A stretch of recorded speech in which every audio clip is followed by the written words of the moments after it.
Moi taas. Mä oon Pekka Koivisto TTS-koulutuksesta. Tänään huoltovinkkejä palstalla meillä on tarkoitus tehdä jarrupalojen vaihto. Mallipyöränä käytetään tätä koulun Kavan ER6N, mutta ohjeita voit soveltaa muihinkin pyöriin.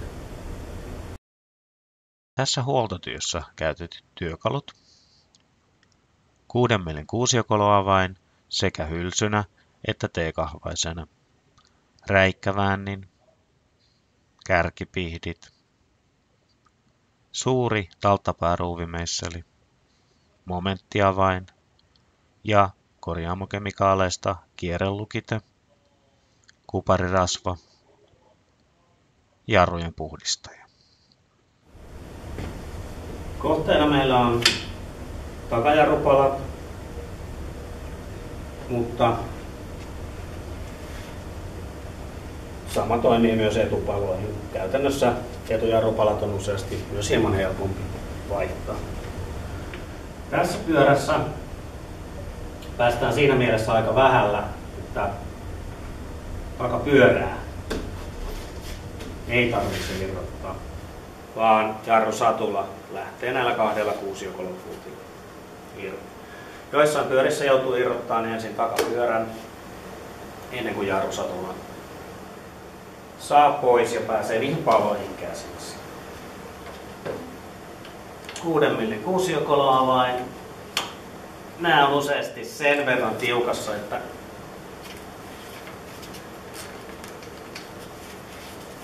kannattaa suosiolla käyttää tällaista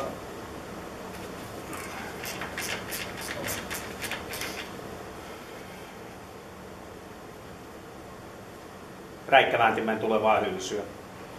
Ei ainakaan ensin yrittää missään nimessä taaskaan tällä pallopäällä. Sillä pilaa pultin, mutta nyt kun ne on löysätty, niin pallopäällä on sitten kiva pyöritellä ne auki.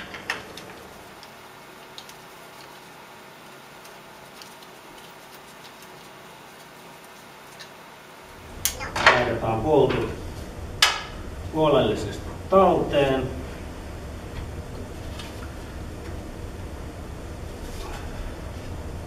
Nostetaan jarrusatulla varovasti irti levyltä.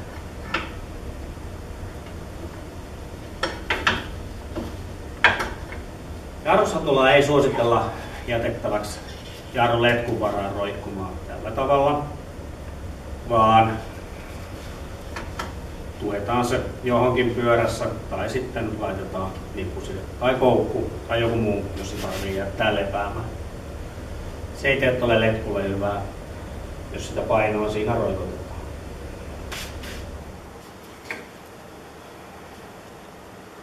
Me katsotaan täältä päädystä sisään, me nähdään vanhat jarrupalat, jotka nyt tässä tapauksessa on vielä ihan kohtalaisen kuntoiset, mutta jarrupalassahan on tämä tukirauta ja sitten tämä varsinainen kitkaosa, kulumisosa. Tässä kohtaa on hyvä, kun täällä on nämä vanhat palat sisällä, niin työntää männät kokonaan sisälle. Tässä tapauksessa 1 mäntä, niitä voi olla 1 tai useampia. Sanotaanko, että 1–6 on se, mihin moottoripyörien kanssa useimmiten törmätään. Mutta sitä silmällä pitäen, tai ennen kuin sen tekee,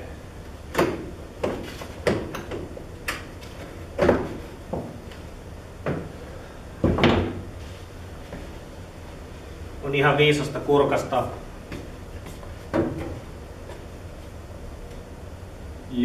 takajarrun säilyy, jos on tilaa, koska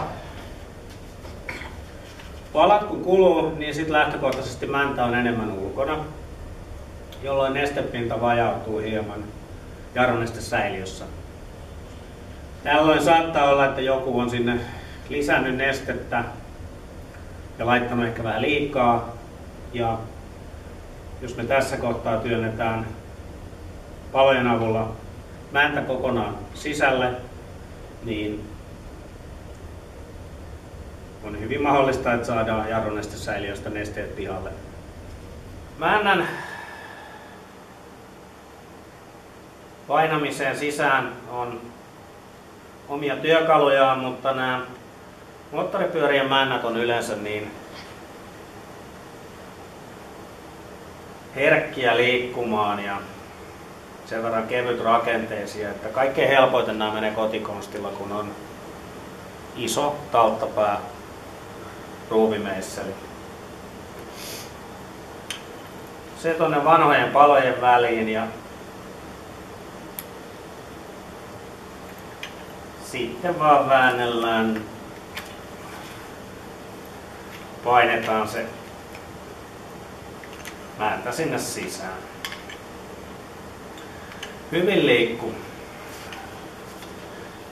Mutta tää tehdään sitten ehdottomasti niiden jarrupalojen kanssa. Ei siinä vaiheessa, kun on otettu palat pois, niin ei siitä männästä. Männän liukupintoja ei naarmuteta, se rupeaa vuotaa jarrunestettä sitten. Sitten mikä on ihan viisasta tässä kohtaa, niin painaa vähän jarrua. Pumpata käytännössä sen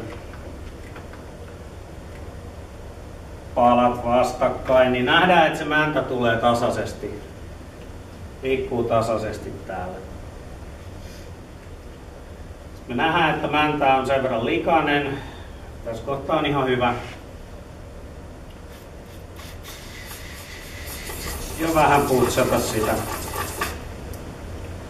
brake cleanerillä.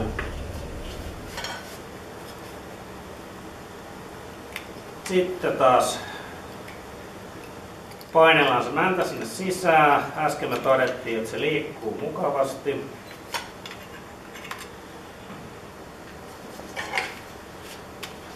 Täällä on siis yksimäntäisissä liukutappisatuloissa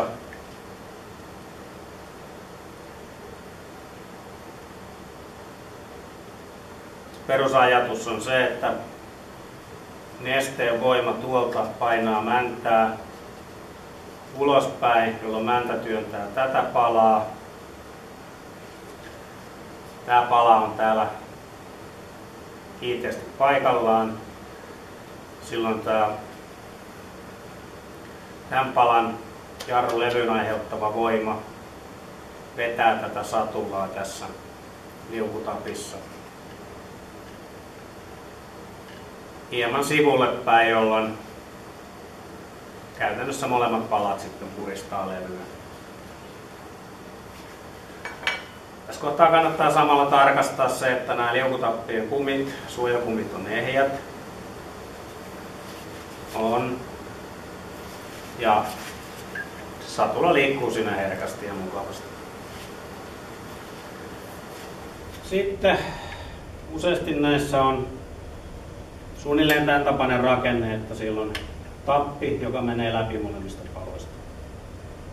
Se voi olla joko läpipultti kierteellä tähän toiseen puolikkaaseen, tai sitten siinä on jonkinlainen sokka.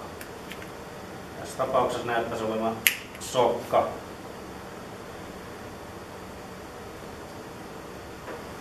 Pieni hiusneulasokka. Ja samalla kannattaa katsoa vähän tuota jarrulevyä sillä silmällä, että jos se on kovin urainen ja kulunut, niin sitten mitataan, olisiko sekin kenties vaihdettavissa. Tässä tapauksessa jarrulevy näyttää lähes uudenveroiselta. Sokka lähti pois ja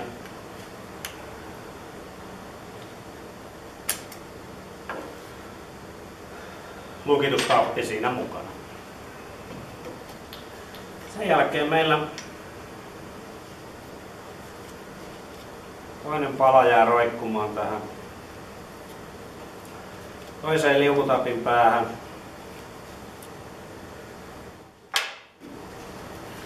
Ja toinen tuleekin sieltä kivasti tipauttamalla pois.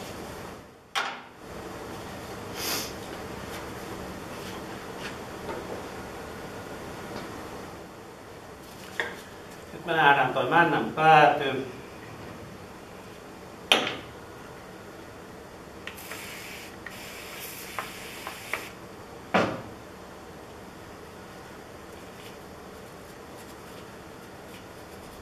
Männän liikkuminen jo todettiin.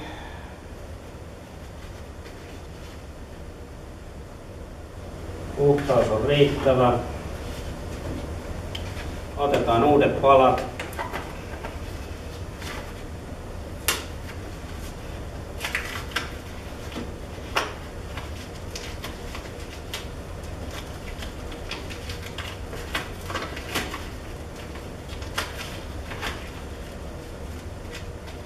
Paloja hankkiessa kannattaa sitten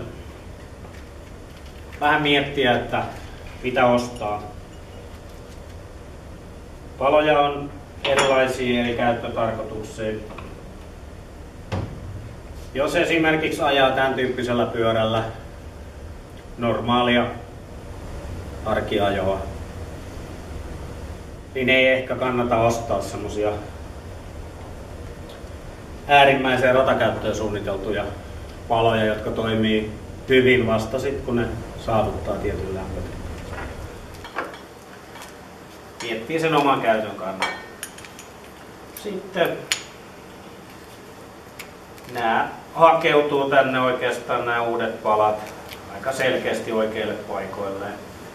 Täällä on tällaiset ohjaintapit.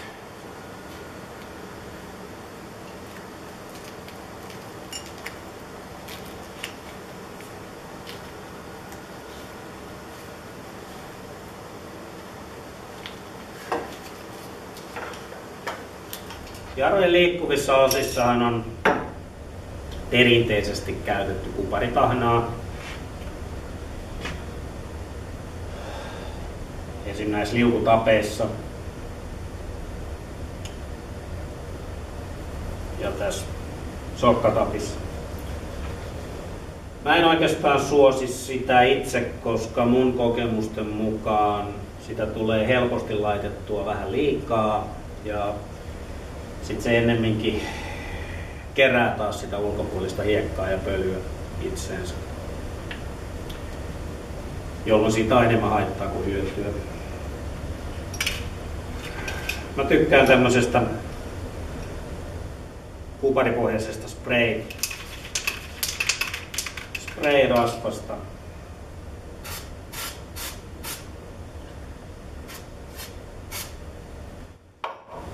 Sitä pikkasen siihen, sitä nyt ei kovin paksua kerrosta saakkaan laitettua, mutta just sen takia se onkin hyvä. Ja paloihin ei tietysti sit missään nimessä mitään rasvaa.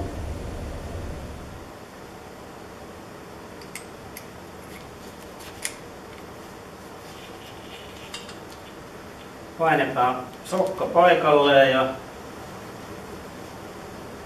sitten se hauskin osuus, eli tää pienen hiusneulasokar ujuttaminen.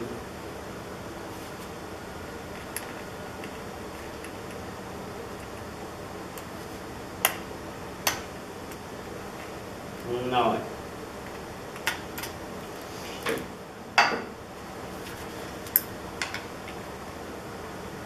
Noin. Palat on siellä.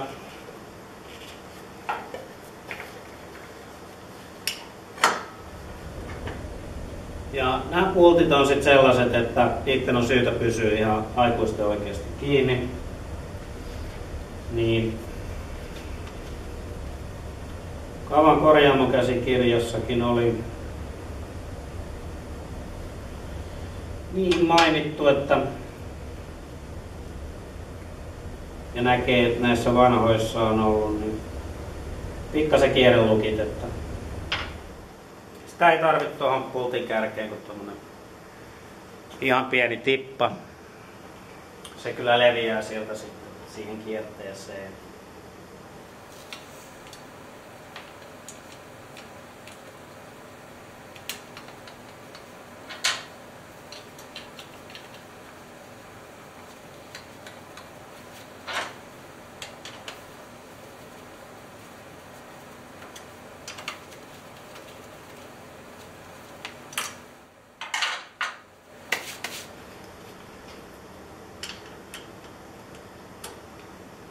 Kiristetään ne valmistajan antamaan momenttiin.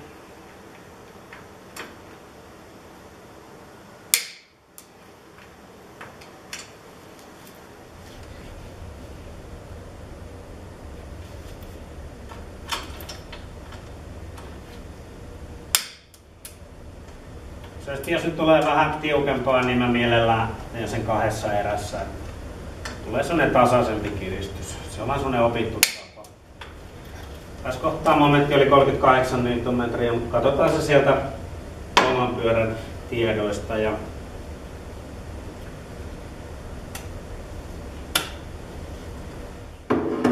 Edelleen, jos ei ole sitä momenttiavainta käytössä, niin suosittelen hankkimaan, mutta jos sitä nyt ei ole, niin nämäkin pultit on taas sellaiset, että se, että onko niissä molemmissa sama 38 vai onko toisessa 38 ja toisessa 40 N, niin se ei ole tässä niin ratkaiseva tekijä. Ratkaisevaa on se, että ne on riittävän kiinni, että ne pysyy. Sitten on eri asia, kun mennään moottoripultteihin, jossa sillä tasaisella tiukkuudella on merkitystä. Ensisijaisesti kaikkiin, mihin on kiristysmomentti annettu, niin käytetään momenttiavainta. Homma periaatteessa valmis. Yksi tärkeä asia. Pyöräkin pyörii, jarrua painetaan, mitään ei tapahdu.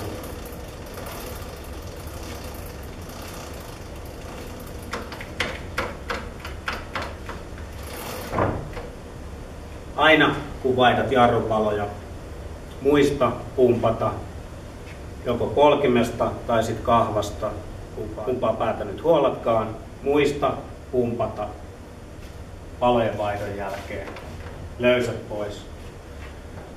Kun me joudutaan työntämään se mäntä ihan sisälle, niin paljon se liikerata ei ole niin pitkä, kun poljinta painetaan kerran, että se riittäisi tuomaan palat levyyn kiinni.